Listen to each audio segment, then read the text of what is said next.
Hi hello ಪ್ರೀತಿಯ ವಿದ್ಯಾರ್ಥಿ ಮಿತ್ರರೇ, ಪುನರ್ವೇಶ ಸಂಸ್ಕಾರಕ್ಕೆ ಸ್ವಾಗತ ಸುಸ್ವಾಗತ. ಸೆಕೆಂಡ್ PUC ಪಾಸಾಗಿ ಡಿಗ್ರಿಗೆ ಜಾಯ್ನ್ ಆಗಿರುವಂತಹ ಎಷ್ಟೋ ವಿದ್ಯಾರ್ಥಿ ಮಿತ್ರರು ಕಮೆಂಟ್ ಬಾಕ್ಸ್ನಲ್ಲಿ ಕಮೆಂಟ್ ಮಾಡ್ತಾಯಿದ್ರು. ಏನಪ್ಪ ಅಂತಂದರೆ, ಸರ್ ಡಿಗ್ರಿ ಸಿಲೆಬಸ್ಗೆ ಸಂಬಂಧಿಸಿದ ಹಾಗೆಯೇ ಟೆಕ್ಸ್ಟ್ ಬುಕ್ಗಳ ಬಗ್ಗೆ ಒಂದಿಷ್ಟು ಮಾಹಿತಿಯನ್ನು ನೀಡಿ ಅಂತ ಹೇಳಿ ಕಮೆಂಟ್ ಬಾಕ್ಸ್ನಲ್ಲಿ ಕಮೆಂಟ್ ಮಾಡ್ತಾಯಿದ್ರು. ಖಂಡಿತ ವಿದ್ಯಾರ್ಥಿ ಮಿತ್ರರೇ, ಈ ಒಂದು ಮಾಹಿತಿಯನ್ನು ತಿಳಿಸ್ಕೊಡ್ತಾ ಹೋಗ್ತಾ ಇರ್ತೀನಿ. ತಿಳಿಸ್ಕೊಡೋದಕ್ಕಿಂತ ಮುಂಚೆ ಹೊಸದಾಗಿ ನೀವು ನಮ್ಮ ಚಾನಲ್ಗೆ ಭೇಟಿಯನ್ನು ಕೊಟ್ಟಿದ್ರೆ ಇನ್ನೂ ಕೂಡ ನಮ್ಮ ಚಾನಲನ್ನು ಸಬ್ಸ್ಕ್ರೈಬ್ ಮಾಡಿಲ್ಲ ಅಂತಂದರೆ ಸಬ್ಸ್ಕ್ರೈಬ್ ಮಾಡಿ. ಯಾಕಪ್ಪ ಅಂತಂದರೆ ಮುಂಬರುವಂತಹ ಎಜುಕೇಷನ್ ಅಪ್ಡೇಟ್ಸ್ ಆಗಿರ್ಬೋದು, ನಿಮ್ಮ ಡಿಗ್ರಿಗೆ ಸಂಬಂಧಿಸಿದಂತಹ ಎಲ್ಲ ನೋಟ್ಸ್ಗಳ ವಿವರಣೆ ಆಗಿರ್ಬೋದು. ಯಾಕಂದರೆ ನೀವು ಡಿಗ್ರಿಗೆ ಸೇರ್ಕೊಂಡ ತಕ್ಷಣ ನಿಮಗೆ ನೋಟ್ಸ್ನ ಕೊಡೋದಿಲ್ಲ, ಸೊ ನೀವೇ ಓನಾಗಿ ಮಾಡ್ಕೋಬೇಕಾಗತ್ತೆ. ವಿದ್ಯಾರ್ಥಿಗಳಿಗೆ ಅನುಕೂಲ ಆಗಲಿ ಅನ್ನುವಂಥ ದೃಷ್ಟಿಯಿಂದ ನಾವು ನಮ್ಮ ಒಂದು ಚಾನಲ್ನ ಮುಖಾಂತರ ಎಲ್ಲ ರೀತಿಯಾದಂಥ ನೋಟ್ಸ್ಗಳು ಮತ್ತು ಪಾಠದ ವಿವರಣೆಯನ್ನು ಕೊಡ್ತಾ ಹೋಗ್ತಾ ಇರ್ತೀವಿ. ಮತ್ತು ಯಾಕೆ ಸಬ್ಸ್ಕ್ರೈಬ್ ಮಾಡಿ, ಪಕ್ಕದಲ್ಲಿರುವ ಬೆಲ್ ಐಕಾನ್ನ ಕ್ಲಿಕ್ ಮಾಡಿ, ಹಾಗೆ ಆಲ್ ಅನ್ನೋದನ್ನು ಒತ್ತಿ ಅಂತ ಹೇಳ್ತಾ ಈ ಒಂದು ವಿಡಿಯೋಗೆ ನಿಮ್ಮಿಂದ 100 ಲೈಕ್ಸ್ ಎಕ್ಸ್ಪೆಕ್ಟ್ ಮಾಡ್ಬೋದಲ್ವಾ?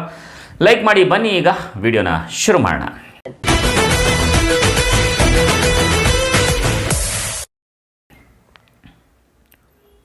ವಿದ್ಯಾರ್ಥಿ ಮಿತ್ರರೇ, ಕರ್ನಾಟಕ ರಾಜ್ಯದ ಶಿಕ್ಷಣ ಇಲಾಖೆ ಏನಿದೆ, ಈ ಶಿಕ್ಷಣ ಇಲಾಖೆಯವರು ಹಿಂದಿನ ವರ್ಷವೇ ಅಂದರೆ 2020ರಲ್ಲಿ ರಾಷ್ಟ್ರೀಯ ಶಿಕ್ಷಣ ನೀತಿಯನ್ನು ಜಾರಿಗೆ ತಂದಿದ್ದರು.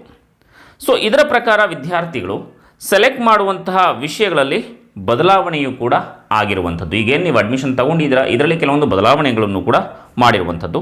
ಹಾಗೆ ಸಿಲೆಬಸ್ನಲ್ಲೂ ಕೂಡ ಬದಲಾವಣೆ ಆಗಿದೆ.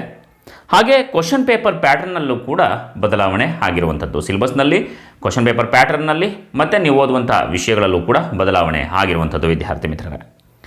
ಹಾಗಿದ್ರೆ ಬನ್ನಿ ಈಗ ಏನೇನು ಸಿಲೆಬಸ್ ಇರುತ್ತೆ, ಯಾವ ರೀತಿ ಸಿಲೆಬಸ್ ಇರುತ್ತೆ ಅನ್ನೋದನ್ನು ಅದರ ಬಗ್ಗೆ ತಿಳ್ಕೊಳ್ತಾ ಹೋಗೋಣ. ವಿದ್ಯಾರ್ಥಿಗಳು ಯಾವ ಯೂನಿವರ್ಸಿಟಿ ಅಂಡರ್ನಲ್ಲಿ ಓದ್ತಾ ಇರ್ತಾರೆ, ಅಂದರೆ ಕರ್ನಾಟಕ ರಾಜ್ಯದಲ್ಲಿ ಯಾವುದೇ ಯೂನಿವರ್ಸಿಟಿ ಆಗಿರ್ಬೋದು, ಆ ಯೂನಿವರ್ಸಿಟಿ ಅಂಡರ್ನಲ್ಲಿ ನೀವು ಅಡ್ಮಿಷನ್ ಮಾಡಿಸಿರ್ತೀರೋ ಆ ಒಂದು ಯೂನಿವರ್ಸಿಟಿ ಅಫಿಷಿಯಲ್ ವೆಬ್ಸೈಟ್ ಇರುತ್ತೆ. ಆ ಒಂದು ಯೂನಿವರ್ಸಿಟಿಯ ಅಫಿಷಿಯಲ್ ವೆಬ್ಸೈಟ್ನಲ್ಲಿ ಡೌನ್ಲೋಡ್ ಮಾಡ್ಕೊಳ್ಬಹುದು ಸಿಲೆಬಸನ್ನು ನೀವು. ಅಂದರೆ ನೀವು ಫಾರ್ ಎಕ್ಸಾಂಪಲ್ ಹೇಳ್ತಾ ಇರುವಂಥದ್ದು, ಬ್ಯಾಂಗ್ಳೂರು ಯೂನಿವರ್ಸಿಟಿ ಅಂಡರ್ನಲ್ಲಿ ಅಡ್ಮಿಷನ್ ಆಗಿದ್ದರೆ ಬ್ಯಾಂಗ್ಳೂರು ಯೂನಿವರ್ಸಿಟಿಯವರ ಅಫಿಷಿಯಲ್ ವೆಬ್ಸೈಟ್ಗೆ ನೀವು ಏನು ಮಾಡಬೇಕಾಗತ್ತೆ, ಭೇಟಿಯನ್ನು ಕೊಟ್ಟು ಅಂದರೆ ವಿಸಿಟ್ ಮಾಡಿದರೆ ಅಲ್ಲಿ ಸಿಲೆಬಸ್ ಆಪ್ಷನ್ಸ್ ಇರುತ್ತೆ. ಪ್ರತಿಯೊಂದು ಯೂನಿವರ್ಸಿಟಿ ವೆಬ್ಸೈಟ್ನಲ್ಲೂ ಕೂಡ ಸಿಲೆಬಸ್ ಆಪ್ಷನ್ಸ್ ಇರುತ್ತೆ. ಅಲ್ಲಿ ನೀವು ಏನು ಸಿಲೆಬಸನ್ನು ಡೌನ್ಲೋಡ್ ಮಾಡ್ಕೊಳ್ಬಹುದಾಗಿದೆ ವಿದ್ಯಾರ್ಥಿ ಮಿತ್ರರೇ. ಹಾಗೆಯೇ ಅಂದರೆ ಏನಪ್ಪ ಅಂತಂದರೆ BA ಆಗಿರ್ಬೋದು, BComಗೆ ಅಡ್ಮಿಷನ್ ಪಡ್ಕೊಂಡಿರ್ತೀರಾ, BScಗೆ ಅಡ್ಮಿಷನ್ ಪಡ್ಕೊಂಡಿರ್ತೀರಾ. ಸೊ ಈ ರೀತಿಯಾದಂತಹ ಕೋರ್ಸ್ ಆದರೂ ಕೂಡ ನಿಮಗೆ ಬೇಕಾಗಿರುವ ಸಿಲೆಬಸ್ಸನ್ನು ಡೌನ್ಲೋಡ್ ಮಾಡ್ಕೊಳ್ಬಹುದಾಗಿದೆ. ಅಫಿಷಿಯಲ್ ವೆಬ್ಸೈಟ್ಗೆ ಹೋಗಿ ನೀವು ಡೌನ್ಲೋಡನ್ನು ಮಾಡ್ಕೋಬಹುದಾಗಿದೆ. ಇಲ್ಲಾಂದರೆ ಅಕಸ್ಮಾತಾಗಿ ಏನಾದರೂ ನೀವು ಸಿಲೆಬಸ್ ಏನು ಅಂತ ತಿಳ್ಕೊಳ್ಬೇಕು, ಅಕಸ್ಮಾತ್ ನಿಮಗೆ ವೆಬ್ಸೈಟಲ್ಲಿ ಸಿಗ್ತಾ ಇಲ್ಲ ಅಂದರೆ ನಿಮ್ಮ ಸೀನಿಯರ್ಸ್ ಯಾರಿರ್ತಾರೆ ಆ ನಿಮ್ಮ ಸೀನಿಯರ್ಸ್ ಮುಖಾಂತರನೂ ಕೂಡ ಆ ಸಿಲೆಬಸ್ಗೆ ಸಂಬಂಧಪಟ್ಟಂತಹ ಮಾಹಿತಿಗಳನ್ನು ಕೂಡ ನೀವು ತಗೋಬೋದಾಗಿದೆ.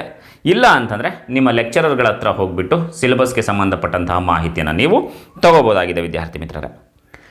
ಇನ್ನು ಟೆಕ್ಸ್ಟ್ ಬುಕ್ಗಳ ಬಗ್ಗೆ ತಿಳ್ಕೊಳ್ಳೋದಾದರೆ PUCನಲ್ಲಿ ನೀವೇನು ಮಾಡಿರ್ತೀರಾ, NCERT ಟೆಕ್ಸ್ಟ್ ಬುಕ್ ಇರುತ್ತೆ. ಅದರಲ್ಲಿ ಪೂರ್ತಿ ವಿಷಯವನ್ನು ಯಾಕಂದರೆ ನಿಮ್ಮ ಎಕ್ಸಾಮ್ಗೆ ಸಂಬಂಧಪಟ್ಟ ಹಾಗೆ NCERT ಟೆಕ್ಸ್ಟ್ ಬುಕ್ ಓದಿದ್ರೆ ಸಾಕು, ಅದರಲ್ಲಿರುವಂತಹ ಎಲ್ಲ ವಿಚಾರಗಳನ್ನು ನೀವು ಎಕ್ಸಾಮ್ನಲ್ಲಿ ಬರೀಬಹುದಾಗಿತ್ತು. ಆದರೆ ಡಿಗ್ರಿನಲ್ಲಿ ಹಾಗಲ್ಲ. ಡಿಗ್ರಿನಲ್ಲಿ ಸಿಲೆಬಸ್ ಕೊಟ್ಟಿರ್ತಾರೆ, ಇಂಥ ಚಾಪ್ಟರ್ ಇರ್ತವೆ, ಅದರಲ್ಲಿ ಇಷ್ಟೇ ಟಾಪಿಕ್ ಕಂಟೆಂಟ್ಸ್ ಇರ್ತವೆ, ಅದನ್ನು ಮಾತ್ರ ಓದಬೇಕು ಅಂತ ನಿಮಗೆ ತಿಳಿಸಿರ್ತಾರೆ. ಆಗ ವಿದ್ಯಾರ್ಥಿಗಳು ಸಿಲೆಬಸ್ನಲ್ಲಿ ಕೊಟ್ಟಿರುವ ಚಾಪ್ಟರ್ನಲ್ಲಿರುವ ಕಂಟೆಂಟ್ ಇರುವ ಟೆಕ್ಸ್ಟ್ ಬುಕ್ಕನ್ನು ಓದಬೇಕಾಗತ್ತೆ. ಅದಕ್ಕೆ ಗೈಡೆನ್ಸ್ ನಿಮ್ಮ ಲೆಕ್ಚರರ್ ಕೂಡ ಕೊಡ್ತಾರೆ. ಅದಕ್ಕೆ ಗೈಡೆನ್ಸ್ ಏನಾದರೂ ಬೇಕು ಅಂತಂದರೆ ನಿಮ್ಮ ಲೆಕ್ಚರರ್ಸ್ ಕೊಡ್ತಾರೆ. ಅಂದರೆ ಒಂದೇ ಬುಕ್ನಲ್ಲಿ ಸಂಪೂರ್ಣವಾದಂತಹ ಸಿಲೆಬಸ್ ಇರೋದಿಲ್ಲ. ಅದಕ್ಕೆ ನೀವೇನು ಮಾಡಬೇಕಾಗತ್ತಪ್ಪ ಅಂತಂದರೆ 2-3 ಬುಕ್ಸ್ಗಳನ್ನು ಓದಬೇಕಾಗತ್ತೆ. ಅಂದರೆ ಸಂಪೂರ್ಣವಾಗಿ 2-3 ಬುಕ್ಸ್ ತೊಗೊಂಡು ಓದಬೇಕಾಗುವಂಥ ಅವಶ್ಯಕತೆ ಇರೋದಿಲ್ಲ. ಯಾಕಪ್ಪ ಅಂತಂದರೆ ಏನು ಕಂಟೆಂಟ್ ಇರುತ್ತೆ ಆ ಕಂಟೆಂಟನ್ನು ಮಾತ್ರ ನೀವು ಇನ್ನೊಂದು ಟೆಕ್ಸ್ಟ್ ಬುಕ್ಗಳಲ್ಲಿ ಅದನ್ನು ಓದಿಕೊಳ್ಬೇಕಾಗತ್ತೆ. ಯಾವ ಪಾಠ ಯಾವ ಬುಕ್ನಲ್ಲಿ ಇದೆ ಅಂತ ನಿಮ್ಮ ಲೆಕ್ಚರರ್ ನಿಮಗೆ ಆಲ್ರೆಡಿ ತಿಳಿಸಿರ್ತಾರೆ. ಹಾಗೆಯೇ ಲೈಬ್ರರಿನಲ್ಲಿ ಏನಾದರೂ ಕೂಡ ನಿಮ್ಮ ಒಂದು ಸಿಲೆಬಸ್ಗೆ ಸಂಬಂಧಿಸಿದ ಹಾಗೆ ನಿಮ್ಮ ಒಂದು ಸಿಲೆಬಸ್ಗೆ ತಕ್ಕ ಹಾಗೆ ನೀವು ಲೈಬ್ರರಿನಲ್ಲಿ ಸಿಗುವಂಥ ಬುಕ್ಸ್ಗಳನ್ನು ಕೂಡ ತೆಗೆದುಕೊಂಡು ಓದ್ಕೊಳ್ಬಹುದು. ಅಕಸ್ಮಾತ್ ಇಲ್ಲ ಅಂತಂದರೆ ಬುಕ್ನಲ್ಲಿರುವ ಪೇಜನ್ನು ನೀವು ಜೆರಾಕ್ಸ್ ಮಾಡಿಸ್ಕೊಳ್ಬಹುದು. ಇಲ್ಲ ಅಂತಂದರೆ ನೀವು ಹೊಸ ಬುಕ್ಸ್ಗಳನ್ನು ಕೂಡ ತಗೊಳ್ಬಹುದು ವಿದ್ಯಾರ್ಥಿ ಮಿತ್ರರೇ. ಸೊ ಇದಿಷ್ಟು ನಿಮ್ಮ ಒಂದು ಡಿಗ್ರಿಗೆ ಸಂಬಂಧಿಸಿದ ಸಿಲೆಬಸ್ ಹಾಗೆ ಯಾವ ಯಾವ ಒಂದು ಪುಸ್ತಕಗಳು ಯಾವ ರೀತಿ ಕಂಟೆಂಟ್ಗಳನ್ನು ಓದಬೇಕು ಅನ್ನುವಂತಹ ಮಾಹಿತಿ ಆಗಿದೆ ವಿದ್ಯಾರ್ಥಿ ಮಿತ್ರರೇ.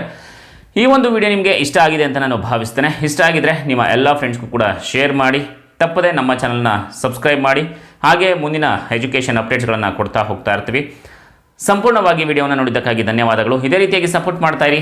ಜೈ ಹಿಂದ್, ಜೈ ಕರ್ನಾಟಕ ಮಾತೆ, ಒಂದೇ ಮಾತರಂ. ಶ್ರೀಗನ್ನಡಂ ಗೆಲ್ಗೆ, ಶ್ರೀಗನ್ನಡಂ ಬಾಳ್ಗೆ. ನಮಸ್ಕಾರ.